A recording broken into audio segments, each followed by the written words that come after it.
So hello mga coins, mapagpalang araw po sa ating lahat. So yun medyo matagal tayo hindi nakapag-content, medyo na busy kasi tayo. So yun, maraming thank you sa mga nakapanood po ng ating huling video. So ito po siya. So yan. So yung last video natin yun, nag-purchase po tayo ng 2005. Pero yun, medyo sad part kasi yun, nag-dispose ako ng puro 2005. So ito po yung aking dinispose. So yan po yung aking personal frame ng 2005. So yun, na-pull out ko silang lahat. So medyo dyan ako na busy mga coins. So yun, maraming salamat po sa mga nag-purchase po ng aking 2005. So yun, medyo na-delay lang ng konti yung last 8 pieces kasi may nagpa-reserve sa atin. Then ang nangyari, wala, hindi siya sumunod dun sa tamang ano natin. So yun nga po pala mga coins pag magbebenta po tayo ng barya, make sure lang po na yun, siyempre payment first. Kahit kilala po natin yung buyer, siyempre always payment first tayo. So yun, mas maganda kung i-secure din natin na makilala tayo ng bibilhan natin. So lahat po ng aking most of the na bumili sa akin is ang ginawa ko po, nagpa-reject check ako. Sabi ko sa kanila kung gusto nila, since hindi kami personal na magkakilala, kasi nga po, 'di ba? Sabi ko nga po sa inyo, hindi po tayo nagdi-dispose ng barya. So most of the time bumibili po tayo. So yun, nangailangan po kasi tayo ng agarang pera. So yun, babalik din naman yung mga barya na yan. So yun, maraming salamat sa mga nag-purchase po ng aking coins. So yun. So yan, in this video ating talakayin tong aking mga barya na patuloy pa rin binibili. Yan. So yun. Maraming salamat po pala sa mga nakapanood po ng ating last video. So yun. Huwag natin masyadong patagalin, pabain. So tara, let's go!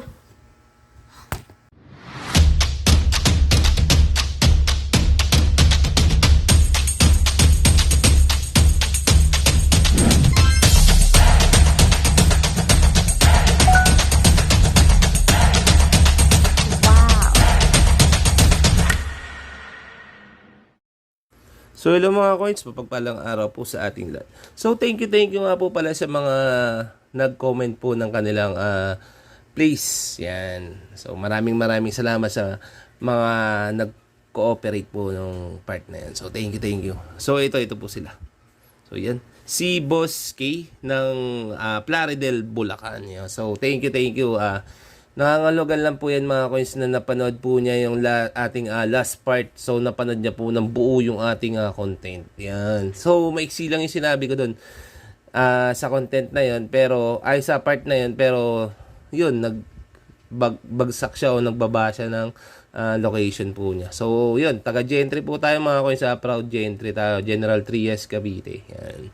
So maraming salamat Boss K sa pagko-comment. So next po natin, so ito po si Boss Sofia. So yun, from Las Piñas, big shout out po, bossing. Yan. So thank you po ulit sa mga nag-comment po dyan. So next po natin, ito po si Solima. Yan, from shout out from Mindanao. Yun, so nakakarating na po pala ng Mindanao yung ating content. So big shout out po Boss Selima. So yan. So ito po, next po natin, si Raya from Ifugao. Yan, medyo malayo na rin talaga na nararating ng ating content. So thank you. Thank you po. So next po natin, ito po, si Sir Alex Domingo from Bulacan. Yun, so pareho sila ni Bossing K na taga Bulacan. Si Sir taga Bulacan din. So yun, next po natin, si Sir Rene. Yan. Sir Rene from Valenzuela. So yun po yung nag-comment, kung yan po yung nag-comment ata ng ating live. Yan, taga Valenzuela sa akin. Nagtanong ako kung malapit ba yun sa monumento. So yun, big shout out sir. So next po natin, eto po, si Sir Joselito. Sir Joselito from Tarlac. Yan, sir, big shout out sir. Yun. And next, eto po, si Sir Jonathan. So yun. Ito, solid subscriber natin to, si Sir Jonathan. So yun, medyo marami taga Bulacan. Big shoutout from Bulacan. So next po natin, ito po, si Sir Roger Nara from Kogyo. Yan, Kogyo, parang ano yan malapit yata yun sa Novaliches, kasi doon ako, taga Nova ako dati.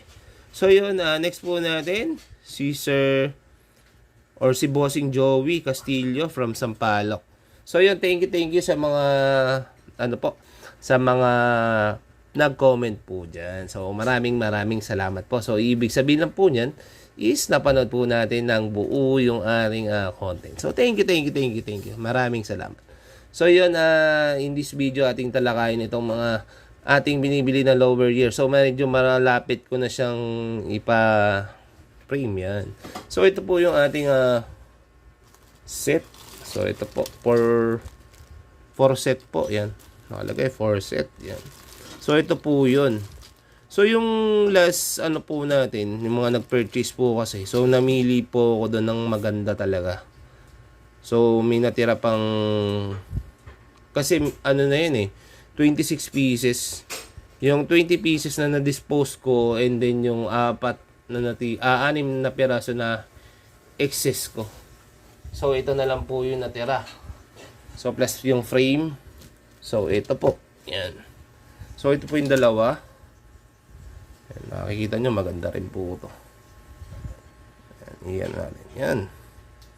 So yan, nakikita nyo po, solid na solid siya. Halos wala ka makikitang bangas. So yan. Ito po yung isa. Then, ito po yung remaining ko. Yan, makikita nyo po. Napakaganda pa ng mga natira. So ito sana yung plano ko maging overspross na set kaso nangailangan po ako ng pera. Wala tayong magagawa. So ito po yung ginawa ko, frost type, halos frost AU, halos AU lahat yan mga coins. So yan po. So makikita nyo po yung kanyang itsura.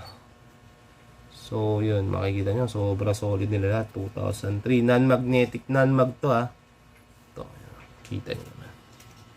Pakaganda Yan, ito magnetic na to. So 2005 natin, solid. Yan, So ito po yung ginawa kong frame. So namili ako ng isa sa mga pinakamagaganda. Pero syempre yung malaking frame natin, doon natin ilalagay yung pinakamagaganda talaga. So nag-aana pa rin tayo mga coins So meron kayo mga solid na coins dyan. So marami pa rin tayong kulang na unahin po natin is ito. Since marami tayong bala ngayon kasi nag-dispose tayo. Bala. So yun. Iyan muna natin. So naghahanap po ako nito mga coins ng frost nito. So mapapansin po ninyo, uulitin ko po ito pong hinahanap ko po is naghahanap po ako ng frost type. Yan, naghahanap po ako ng frost type. So ganito po yung texture nung hinahanap ko po. Yan. So ito po, yan, medyo hindi siya ganun kaganda. But then so yun, patuloy pa rin tayong bumibili ng ganito or naghahanap ng ganito. So naghahanap ako ng frost type nito ng 1995. So mapapansin nyo, ito mga coins is BU to. Galing to ng roll yan. Sa mga hindi nakakalam, balikan nyo lang po yung previous video natin about dito sa mga lower year. So possible, bilhin ko po sa inyo to. So magkano ko pwede bilhin sa inyo yung frost? Pwede po ng 200 each yan. So sa labas, sa mga group, makakabili o mabibenta nyo lang siya ng 150 hanggang 100. Hanggang doon lang po yun. So ito po, yan, naghahanap po tayo ng frost nito. Yan Frost na 1995. Hindi po circulated mga coins Frost. Yan. So next po natin is 1990.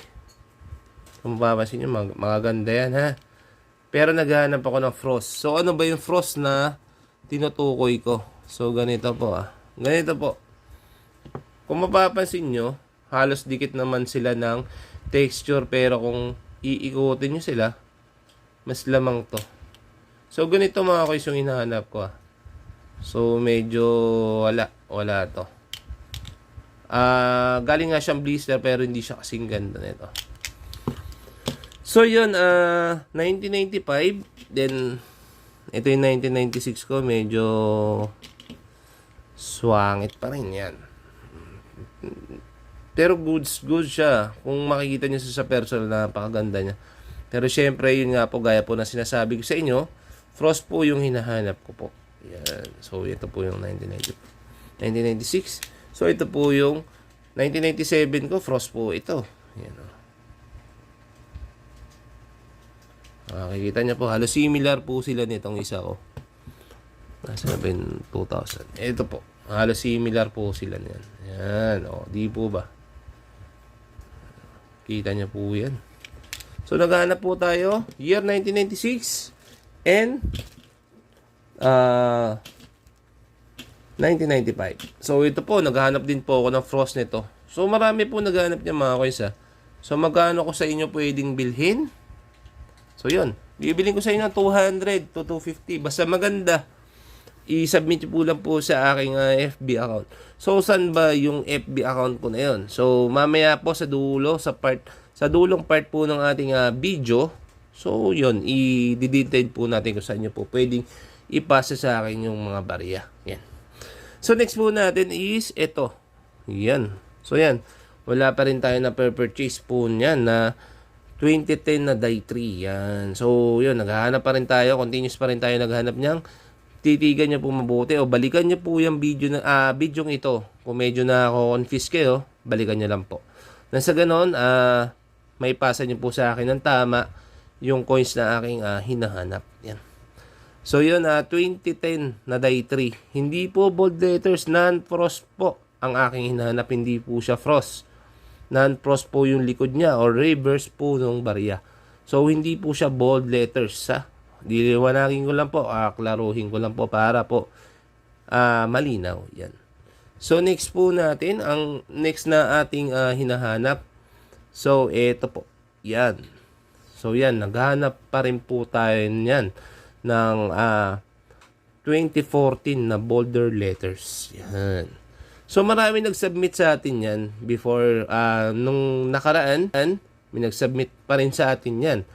Pero ang sinasubmit nila lagi sa atin is reverse frost. Yan, uulitin ko po sa inyo. Non-frost po yung harap. Then yung likod po is hindi rin po siya frost. So para medyo hindi po kayo malito, yan. Baka ipasa nyo po sa akin is yung die 3. Uulitin ko po. Ang hinahanap ko po na die 3 is yung nasa 2010. Yan kasi malapit ko na mabuo tong ating series. So pag nag-kompleto na siya, so mas madali lang naman magpagawa ng frame. Yan. So mahirap ang magbuo, ang magkompleto. So kung tatlong variant po yung 2005 na ilalagay ko, which is normal, yung normal na 2005. Then yung overspross. So meron tayong 4 na overspross dyan. So madali na yun. So yan. Ito po yung 4 ko na reverse frost. So ito po. Tapos ito po yung ating mounting series. Mounting frame. Tingnan nyo po. Ang gaganda niyan. Lahat. Halos makikita nyo po yung pinaka texture niya is solid na solid. Yan. So yan mga koys. I-submit nyo po sa akin yung mga corresponding barya na yun. So, tapusin nyo po yung video na sa ganon malaman po natin yung tamang procedure sa pagbabasa. So, marami pa rin nagkakamali ng pagpapasa. So, basta lang sila nagpapasa, ganon. So, siyempre, lang po tayo. So, since personal Facebook po yung aking ibibigay, so, sana ganon din po kayo. So, mas maganda, much better kung magsasubmit kayo na kilala ko po kayo. Tama po. So, yun. Ito po yung aking Facebook account. So, ito po. Yan. Submit po sa akin dyan mga koys. Message nyo lang po ako na sa ganon mabasa ko po yung makita ko po yung inyong barya. So, hindi nyo po kasi maisasubmit ito sa ating YouTube channel. So yun, isubmit nyo lang po dyan sa aking Facebook account na sa ganon, matignan natin kung tama ba yung inyong pinasang barya. So ano po ba dapat yung gawin? So katulad po dito. Yan. So yan, nakikita nyo po dyan, ini-screenshot niya po yung kanyang comment, di ba?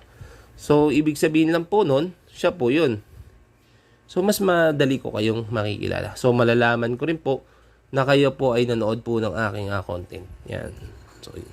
Thank you mga koy. So sana as soon as possible o sana makabili na ako sa inyo ng coin na yan. Nang mabuo na natin to. So ayoko naman kasi magbuo ng kulang-kulang pa eh. So ito, nakikita nyo medyo marami na sila. So ito yung ibang variant. So yung iba nandito, ito nandun sa may dito sa may ating dito. So yun, maraming salamat mga koy sa suporta po ninyo. Yung iba dyan, siguro niisip medyo natagalan tayo. Opo, medyo natagalan nga po tayo at medyo na busy talaga. Alam niyo naman, peak season din ngayon. Siyempre may trabaho ako. Yun. So medyo na-worry na nga po kasi ilang days na ako hindi nakapag-content. So yun, sana matulungan niyo ako sa part na mabili ko na sa inyo o magkaroon ako nun. So, yun. Thank you mga koy sa suporta po na ibinibigay niyo sa akin. So, maraming salamat po sa inyo lahat. So, yun, nais ko rin magpasalamat sa mga nabentahan ko. Yan. So, maraming salamat din po sa mga nabentahan ko ng coins. So, lalong-lalo na dito kay Bossing. Yan. So, yan po yung coins na aking huling in-out. 8 pieces. So yan, 650 each. Medyo mababa lang dun sa pagbili ko sa kanila. Pero goods lang. Okay lang po yun. Kasi pag rush po, ulitin ko mga guys, pag rush ang coins mo na ibinibenta, so possible mas madali, mas mababarat. Pero at least, hindi ka totally talo. Diba? Yun naman talaga yung mahalaga. Hindi man totally bumalik yung original na pagkabili mo. Pag ikaw kasi ang bibili, so medyo dapat siyempre kung kaya mong baratin o mabili mo na mura, pwede, di ba? Pero naman siyempre wag naman yung sobrang mura sa itsura. So kung bibili ng 500 yung mga ganyang kagaganda ng barya, katulad ng pinakita ko sa video, so hindi, siyempre wag kayong pumayag.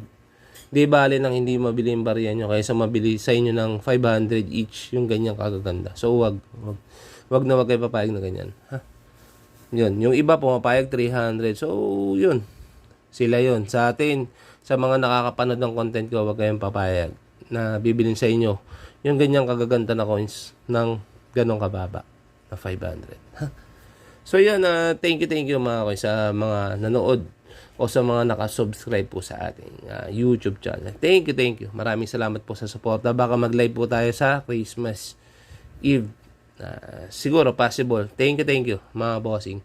Ingat po kayo mga kainsa. And ito po yung mga nag-comment sa ating last content. So ito po yun. So yan, maraming thank you po sa pagsuporta po ninyo sa ating YouTube channel. Thank you ng marami. Yun. Balikan nyo lang po yung ibang content natin. Marami po kayo mapupulot dyan, matututunan. So, variant, pricing, condition, lahat po. Pwede po nating makita. So, ito pong tinatakal po natin is nagsisirculate pa sa atin. So, mas advantage sa atin yun na makakakuha tayo, makakapamili tayo habang nagsisirculate pa sa atin. Yung iba dyan, lumalagpas lang sa mga kamay nila yung mga barya na yan. So, sa atin, dapat hindi, diba? So, kung alam natin yung variant, tamang price. So, may ibebenta natin, magkakapera tayo. Diba? So, yun. So, ingat-ingat mga kainsa, and God bless us all. So, yun, lahat naman siguro tayo nakatanggap na ng 13 month natin. So, yun, ingat-ingat.